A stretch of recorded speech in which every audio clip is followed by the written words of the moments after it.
জ্যোতিৰ্বিজ্ঞানক জনপ্ৰিয় কৰাৰ উদ্দেশ্যে অসমৰ এগৰাকী প্ৰবাসী বিজ্ঞানীয়ে বিদ্যালয়সমূহত এলানি সজাগতামূলক সভা আয়োজন কৰি সকলোৰে দৃষ্টি আকৰ্ষণ কৰিছে।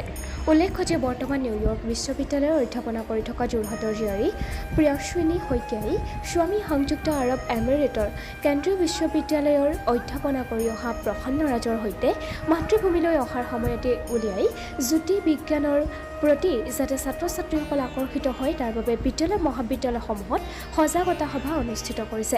ইয়াৰে অংশ হিচাপে মঙলবাৰে টিয়কৰ ৰজাবাৰী উচ্চতৰ মাধ্যমিক বিদ্যালয়ত এই সন্দৰ্ভত এখন সভাত অংশগ্ৰহণ কৰি ছাত্ৰ ছাত্ৰীসকলক জ্যোতিৰ্বিজ্ঞান সন্দৰ্ভত ন তথ্য প্ৰদান কৰি জ্যোতিৰ্বিজ্ঞানৰ জনপ্ৰিয়তাৰ প্ৰয়াস চলাইছে।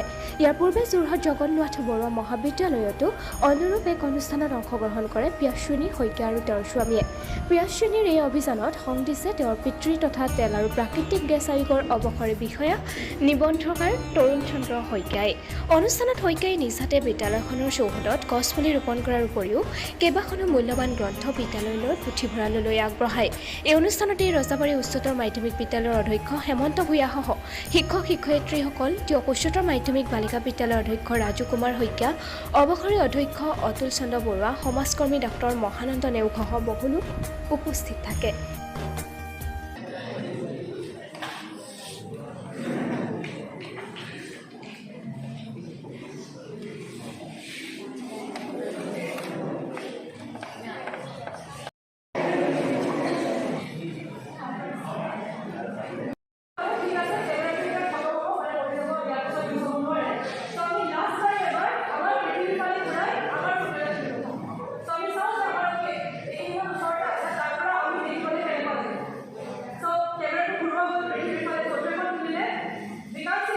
Loudly,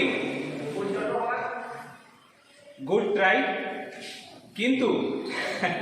কিন্তু তুমি এটা কথা এটা স্লাইডতে পয়সিনিয়ে কৈছিলে যে সূৰ্যটোৰ সমান বহুতখিনি গ্যালেক্সিয়ে ব্ল্যাক হোলৰ ৰিভলিউচনটো কৰি আছে। তো মই যেতিয়া অসমলৈ আহোঁ এনেকৈ যিখিনি স্কুল বেলেগ স্কুলত গৈ পেলাই বেলেগ স্কুলত বেলেগ ল'ৰা ছোৱালীৰ লগত বিজ্ঞানৰ বিষয়ে কথা পতা বা তাহাঁতক যিখিনি নতুন এতিয়া এষ্ট্ৰফিজিক্সৰ বা স্পেচ ছায়েন্সৰ ওপৰত যিখিনি গৱেষণা চলি আছে তাৰ যিখিনি ৰহস্য তাক ভেদ ভাঙি মানে সৰু বুজাই কোৱা সেইটোক মই বহুত বেছি ভাল পাওঁ।